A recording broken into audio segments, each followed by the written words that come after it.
all these years, you come dragging into this me now. I could have expected this maybe 10 or 15 years ago, but not now. AJ ain't got nothing to do with it, Rose. I've done everything a wife should be, everything a wife could be. Been married 18 years to you, and I had to live to see the day you tell me you've been fooling around with some other woman and fathered a child by her. My whole family is half.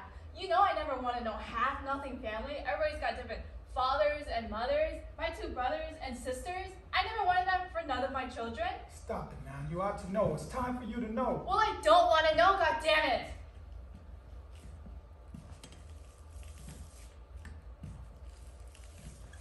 Rose, I can't just make it go away. It's done now. I can't wish the circumstances of the thing away. And maybe you don't want to either. Maybe you want to wish me and my boy away, but you can't just wish us away. I've invested 18 years of my life in you. You should have just stayed in my bed, Troy. Now listen, we can get a handle on this thing. We can talk this out, come to an understanding. All of a sudden it's we. Where was we when you were rolling around with some other woman in her bed?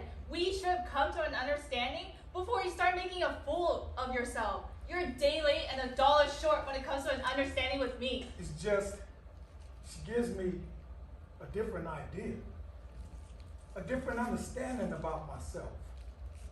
I can step out of this house and not worry about the pressures and problems.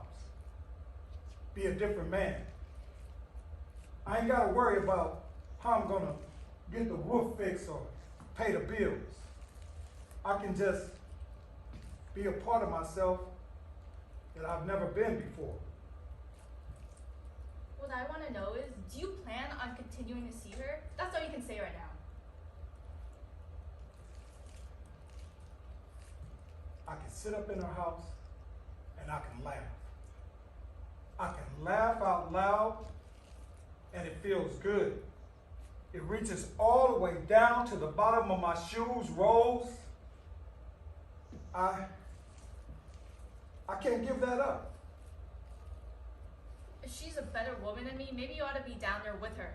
It ain't about nobody being a better woman or nothing, Rose. You ain't to blame.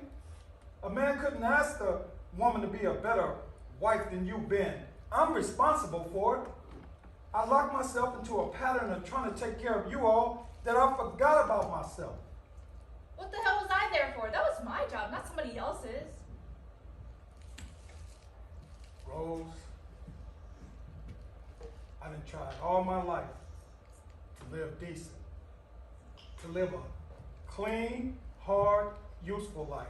I tried to be a good husband to you in every way I knew how. Maybe I come in this world backwards.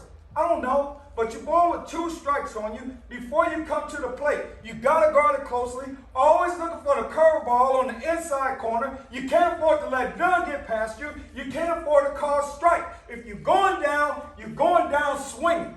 We're not talking about freaking baseball. We're talking about you going Everything around. is lined up against you. What you gonna do? I fooled them, Rose.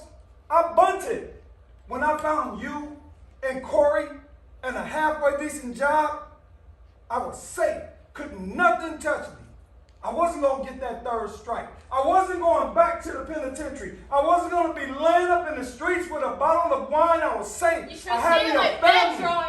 I had me a job.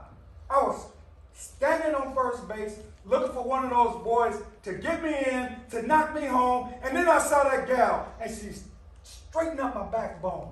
And I got to thinking that if I tried, I just might be able to steal second. Do you understand that after 18 years, I wanted to steal second? I was standing on first base for 18 years, and I thought to myself, God damn it, go for it! We're not talking about freaking baseball. We're